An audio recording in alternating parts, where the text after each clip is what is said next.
Hello, good morning, and welcome all, young, old, male, female, non-binary, just everyone, to the first episode of my podcast titled The Woman Genre, an investigation into the popularity of true crime amongst women in Ireland. I am your host, Rachel K. McLaughlin. My student number is 183-11861, and I hope you enjoy listening.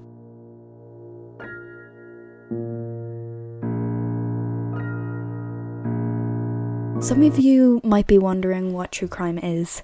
Simply, true crime refers to accounts of actual homicides presented in a narrative and stylized format compared to traditional news.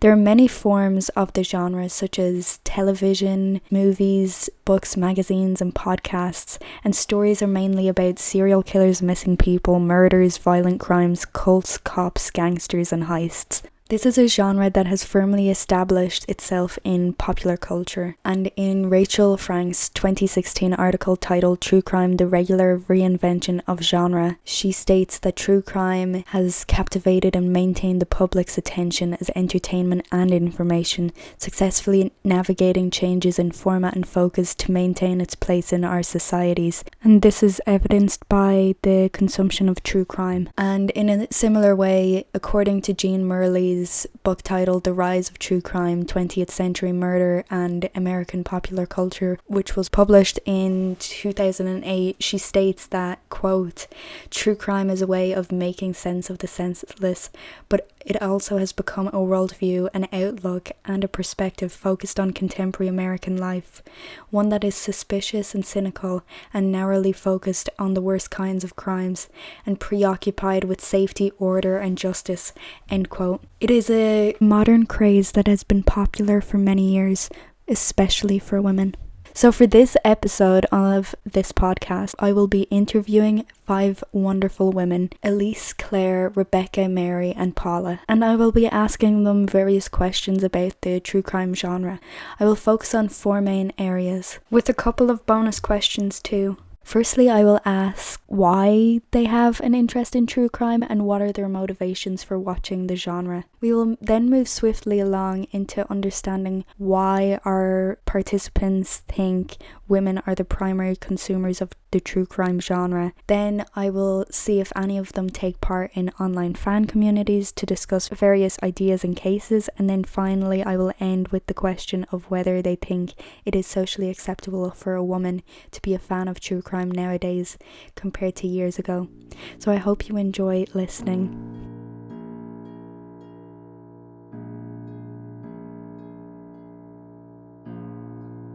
Hello, good morning, and welcome all. Hi, Rachel. Hey, Rachel. Good morning. So firstly, could you all tell me how you first became interested in the true crime genre? Okay, I'll go first with that then. I've kind of always been interested in true crime, maybe from kind of TV, normal TV. So like maybe a Primetime Investigates or something that RT might have done. And then kind of through work, I started listening to Doc on One and podcasts.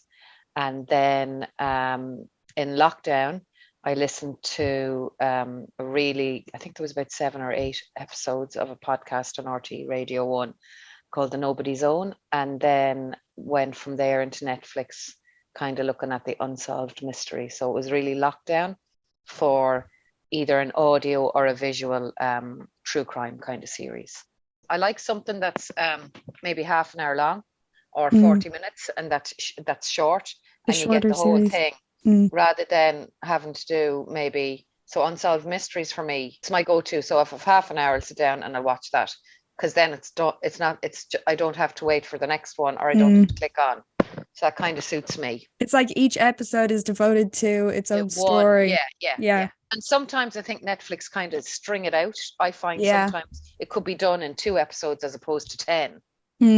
You know, certainly with Tiger King, I was getting really bored with it towards the end, because I thought this could have been done in 2 or 3 episodes and not strung out. But that's kind of media, and I think that's just really, that's probably down to money and Netflix. Yeah, Netflix, exactly. And Rebecca, what's your view on it? So yeah, I'd say I've had a long interest in true crime documentaries. So when I was younger, when I was studying for school, I'd always like to have background noise. And I just remember having oh, it's a very old show now, Forensic Files, just playing on in the background. So while I'd be there doing my homework, I'd have that making a bit of noise.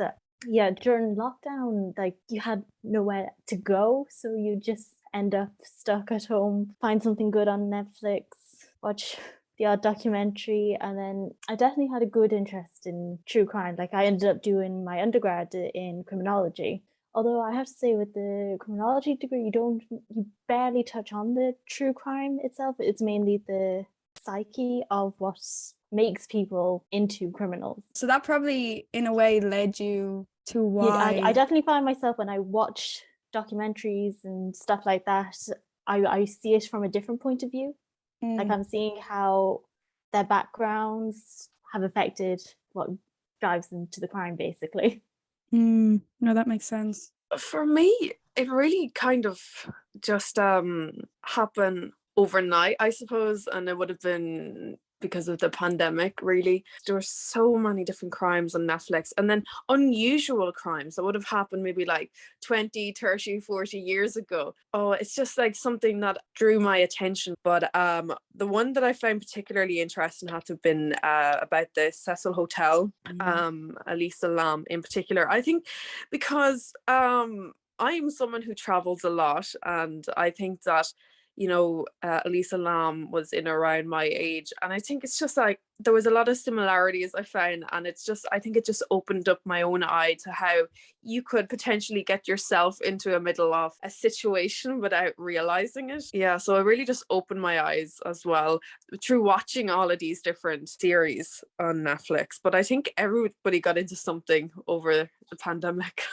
Yeah, I think that too. I think you had time on your hands, or you did your work, and then you wanted to kind of chill out, and there might have been an hour or two there where you would have normally gone out to the shops or gone for a walk or gone out, and then there was just, oh, what do I do? And you were picking stuff that was that you kind of got interested in. And Mary? I think I have always been kind of super interested in like people's stories and random like wacky stories that you'd see on magazines and stuff. So for instance, I remember when I was very young, my nana would have those kind of take a break magazines, and there would be little like true crime kind of segments within them, like, oh, my father turned out to be a serial killer from somewhere else or something, and then he never told us, and then some kind of bizarre story like that. And then I think I've just always kind of been interested, and then I suppose as I grew up, then you'd actually go and look for stuff that's a bit more kind of has a bit more quality to them and a bit more truth maybe. So I suppose then going on from that, just watching documentaries on Netflix or listening to like YouTube videos, which kind of are podcasts at the same time. Like I just listen to them while I'd be cleaning or, doing a walk or something. I suppose what's kind of interesting as well is if you watch one thing on Netflix that's related to true crime, the algorithm is going to suggest 6 other things that is similar, So true. So true. Yeah. I feel so sorry for my father's Netflix account now. I know. And finally, Paula? I can always remember from a very early age being very interested in, well, I suppose serial killers and that sort of thing really interested me.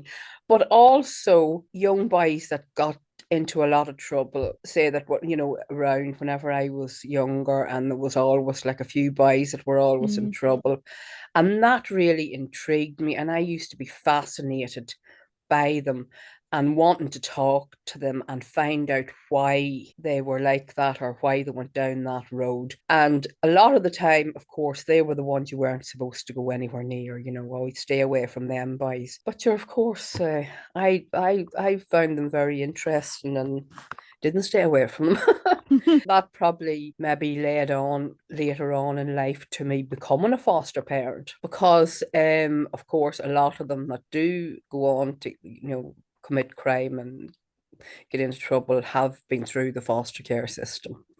So basically that's, I suppose, how my interest would have started. And now I'm studying criminology, of course, now, which I'm really delving deep into it. And it's great actually understanding why they do what they do.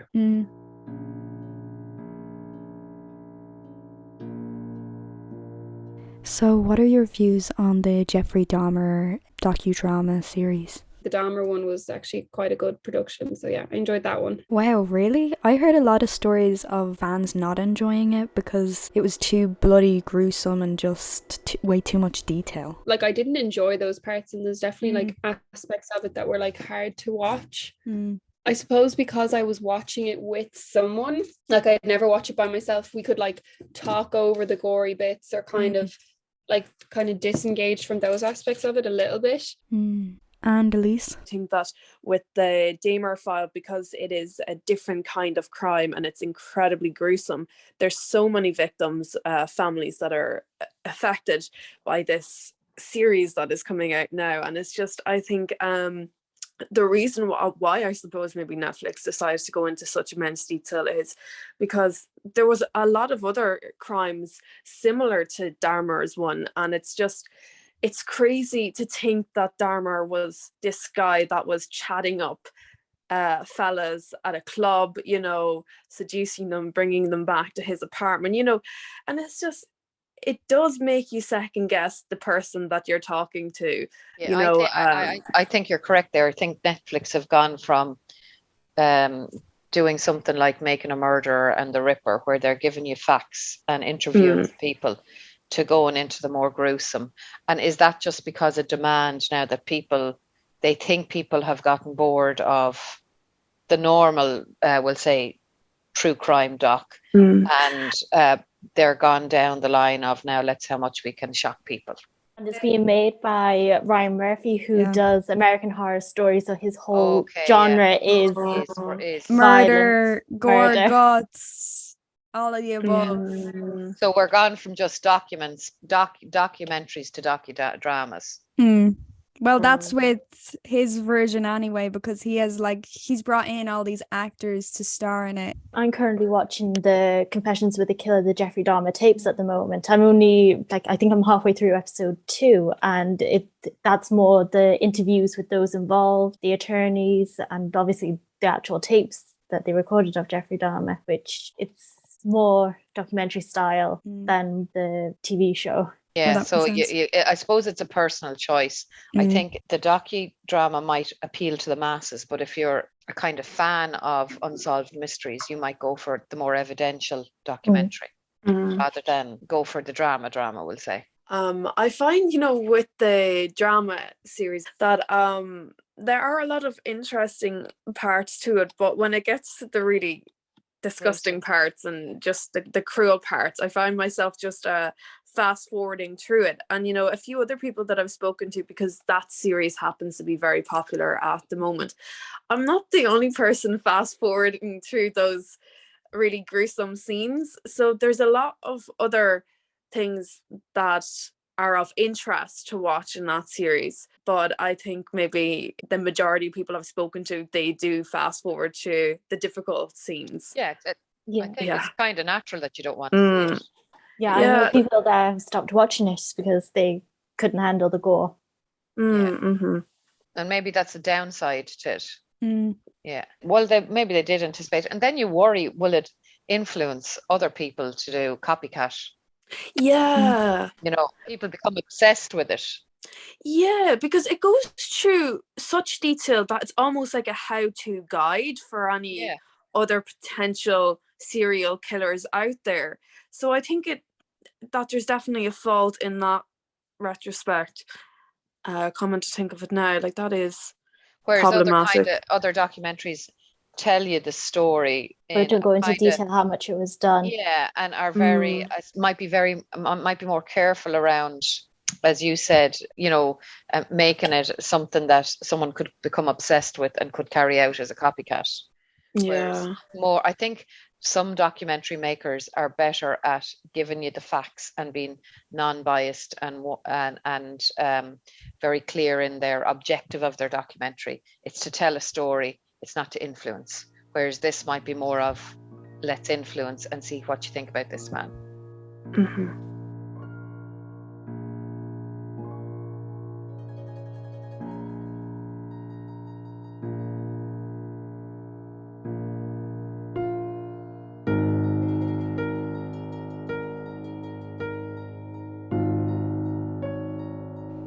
So, according to research, women are the primary consumers of true crime. Why do you think that is? Well, obviously they're more intelligent.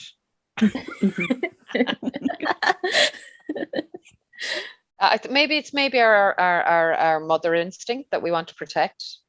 Mm-hmm. I think that women are just more kind of empathetic, are more curious about people and interested in other people aside from themselves, interested in hearing other people's stories and the details. I think women can be a little bit more like detail orientated when it comes to telling a story, Mm-hmm. And I wonder, does that kind of influence it? And then I suppose, again, maybe it's that kind of preventative thing, like a lot of the crimes committed, that kind of are that little bit more bizarre or interesting or tragic, I suppose, do happen to women more, I feel. As a result, there's more documentaries made about them, and then naturally women are curious about women care about women. That's kind of that like sisterhood element to it. And then again, maybe there's more documentaries made about women because it's easier to be empathetic to a woman than maybe like a man kind of thing. No, 100%. And I wonder, do a lot of kind of male deaths are kind of, I suppose, a little bit more maybe violent and kind of now this is totally sweeping statement. I'm really not sure if this is the case, but like maybe men, their deaths kind of are a result of like fights or arguments or violence between each other, whereas women are kind of, I would say it's more that kind of unprovoked attack kind of thing. I think it's because they see themselves as being the savior of this misunderstood man. Yeah. And that they can help him, and they're going to be the only one that can help him, and he's going to fall passionately in love with them and change his life around. And then, of course, there is that sort of the glory that would come along with such a thing. For me, I think the reason why females would be the biggest consumer of true crime, well, what I think is maybe the fact that in society we seem to be a target. That you would have had like a primary school teacher last year attacked, at 4 p.m. in the middle of the day, just out jogging. So it is a pattern that unfortunately has been there throughout time, that we are a target, that we seem to be a bit easier to get to, I suppose physically, we would not be as strong as maybe like a predator, and also it's just I think it's just something that sticks in my mind. Like anywhere I go, like I was traveling recently in Hungary, and especially at this time of year, like it's getting a bit darker outside, I find myself with my keys like in my hand. If someone comes up to me, like I'm there like ready, and it is something that unfortunately we have to be aware of, that somebody could try and take advantage of a woman walking down the street and it's a little bit dark out, even if it is only like 6:30 in the evening. Like I don't want to be the next victim, so it's just I need to take safety measures and precautions and this sort of thing. And sometimes my friends might think, oh, you're overthinking it, just like relax. And I'm like, unfortunately I can't relax. I'm a young female, I have to be on guard. So again, it's your sense of justice that you want. Yes. Mm-hmm. Yeah. I just have an interest in I suppose justice and seeing justice done. So if a wrong has been done, I'd like to see that it was corrected. Like And then as a mother, the whole Madeleine McCann that's still Yeah. developing, you wonder, how could they not find evidence in this day and age? How is there not a camera somewhere that hasn't? So for me, it's justice and seeing justice done, that it's not really a mystery in inverted commas, that it's solvable. Mm. You know, that somebody can be held responsible. That's what interests me. I think men are. I watch true crime with my husband, so both of us are interested in it. But that might be just a common thing that we have. A date night. Yeah. And Rebecca. Yes.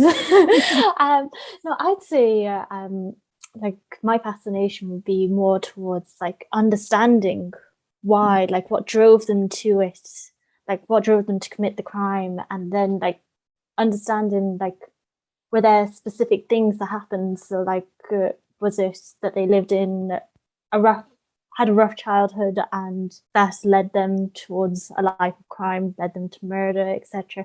Like with Jeffrey Dahmer again, like there was his parents separating when he was young. There was a lot of arguments in the household. Like if a measure had been put in, could it all have been prevented?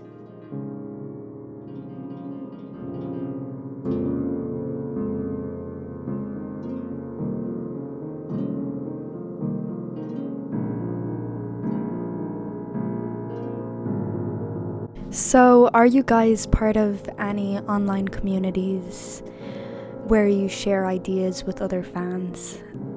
No. No, I think that's just like my personality though. I've never been a big club kind of person. You know. I'd never be one to like leave a comment on any video or leave like discuss my ideas publicly. Really.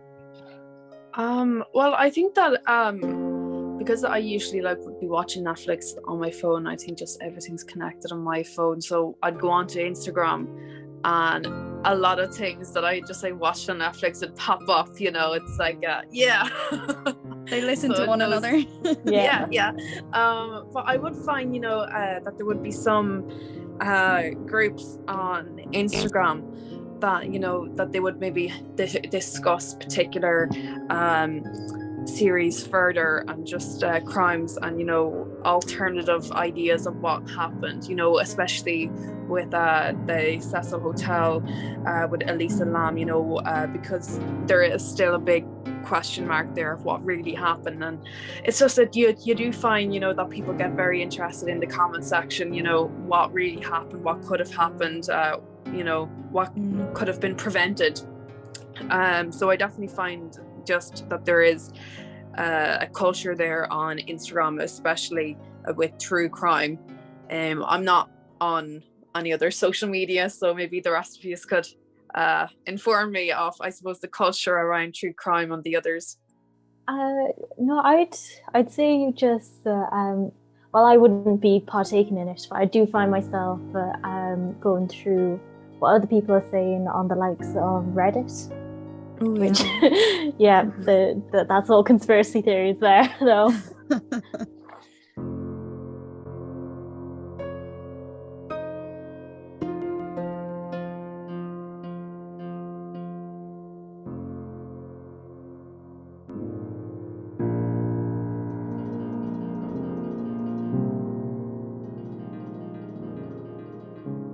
Do you think that being a fan of true crime media is more socially acceptable now than it has been in the past? Well, I think in general it is more acceptable, or, you know, years ago, like, I mean, I'm 58, so years ago, like, I mean, when I was young, you were thought of as a bit of a fucking weirdo if you were like, you know, Wow. oh yeah, you know, there's something wrong with her or whatever. Oh, Mind you, I had a good few friends that were like the same as myself, that were very interested. But it is more socially acceptable now to be interested in true crime and to talk about it openly and to talk about it with, I don't know anybody that would be, you know, in any way shocked Yeah. at a conversation about a serial killer or the Kinahans or any of that sort of Yeah. crack that's going on, in Dublin. So, and all over the country and all worldwide. So I think it is more socially acceptable. But then, of course, there are a lot more avenues now to explore these things. We have the internet, we have about 50 million television programs True. on serial killers and the Yeah. likes. And there's So Netflix as well. it's easier. It's Yeah. easier to find information now about things like that. No, definitely. Definitely more acceptable since it's basically mass media. Everybody's watching it. It's in the top 10 recommendations on Netflix and whatnot. So for now, it's more generalized, which obviously means like it's more acceptable for women to watch it as well. I think years ago, there would have been a culture of, I suppose, not instigating certain kinds of conversations. Like this would have been, I suppose, expected of women, especially. This was a long time ago, but that there was certain maybe topics that women were not maybe shouldn't talk about. Yeah, that they shouldn't particularly talk about, and that like I think just now, because there's this ever-growing society of equality, we are encouraged to speak freely, to be opinionated, especially. I think just years ago women were not invited to be as opinionated as we are today. So I think that with particular crimes and that we are free to discuss and to query, like what happened here, what are your thoughts here, to ask these bigger questions. And I think just years ago it may have ran through people's mind, but they did not dare to maybe bring it up as a conversation. It was just kind of like, that's not an area for a woman to bring up, like this sort of thing. So I think just society has changed that a lot for us. Yeah.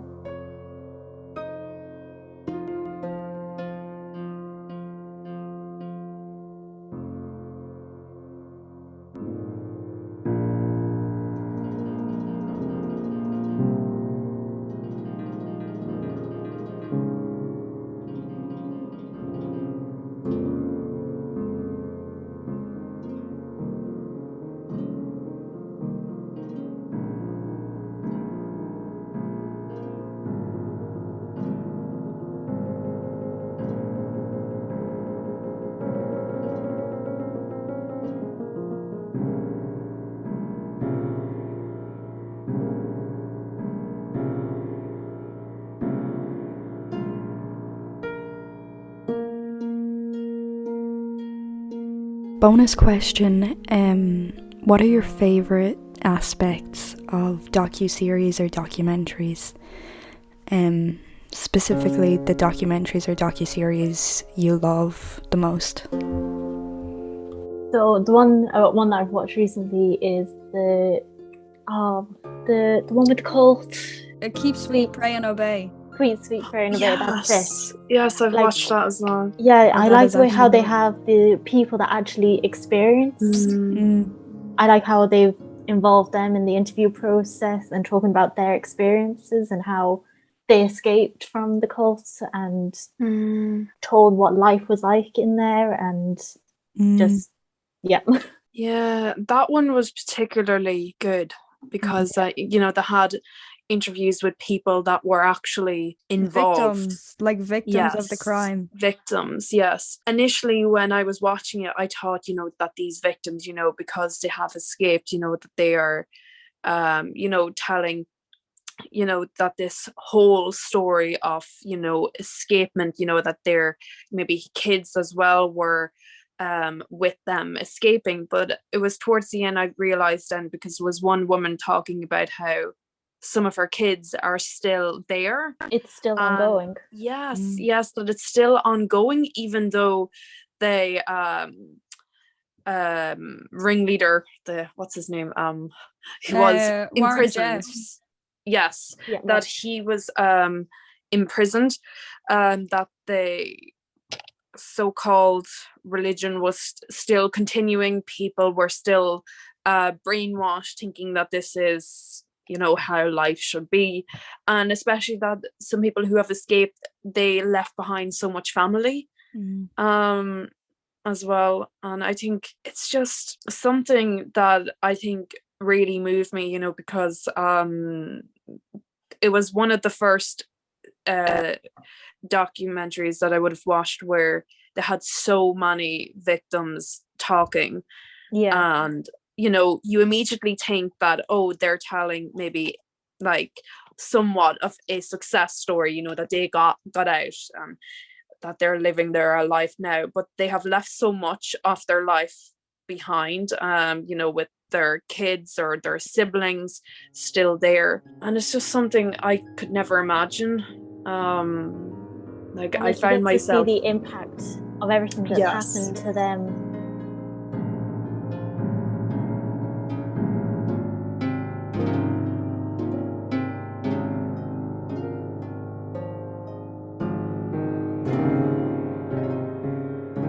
So, do you find that documentaries or docuseries directed by women that are showcasing the victims are giving justice to the families compared to the ones directed by males or serial killers being the forefront? I've noticed from research so far with this thesis that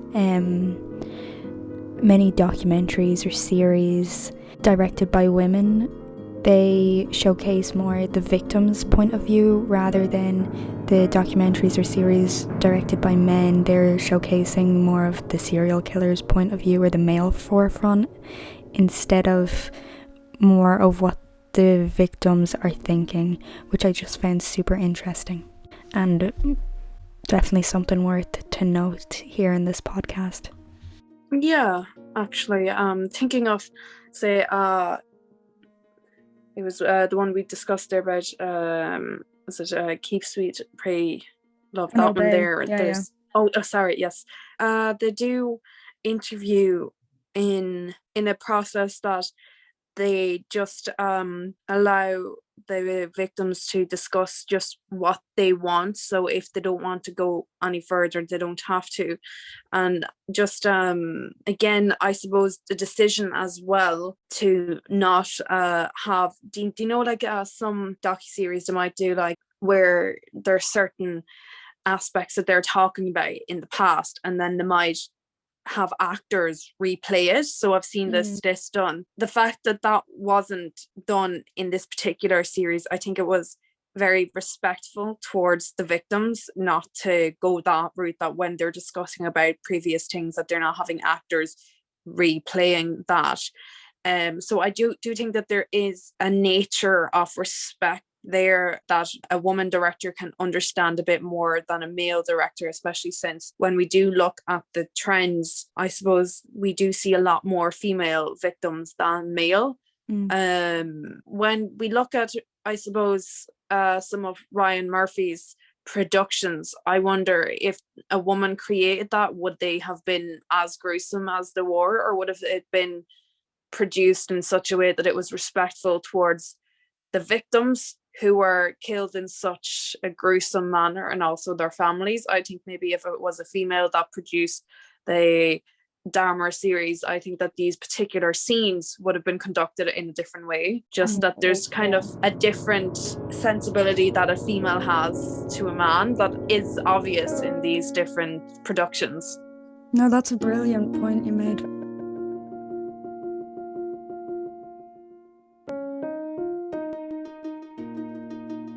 And finally, are there any points you guys would like to add to this project?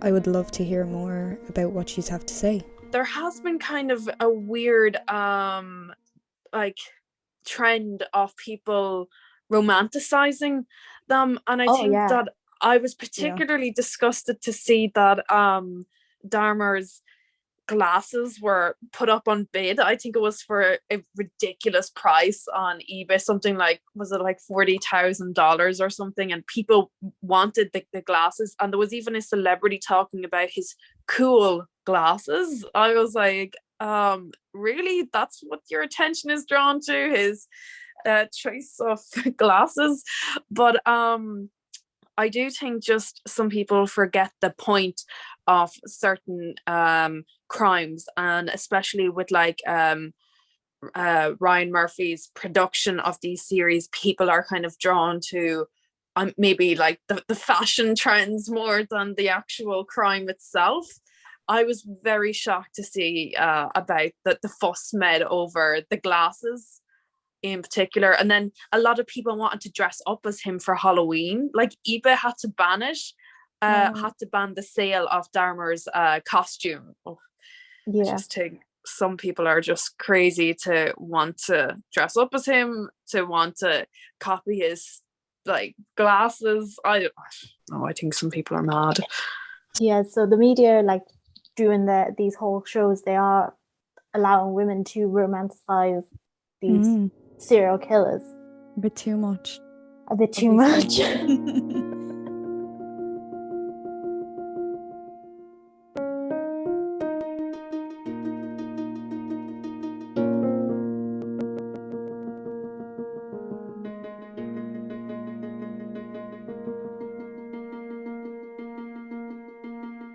Well, I want to thank our lovely 5 guests for joining me today in this podcast episode. Thank you to Elise, Rebecca, Paula, Mary, and Claire. Have a lovely day.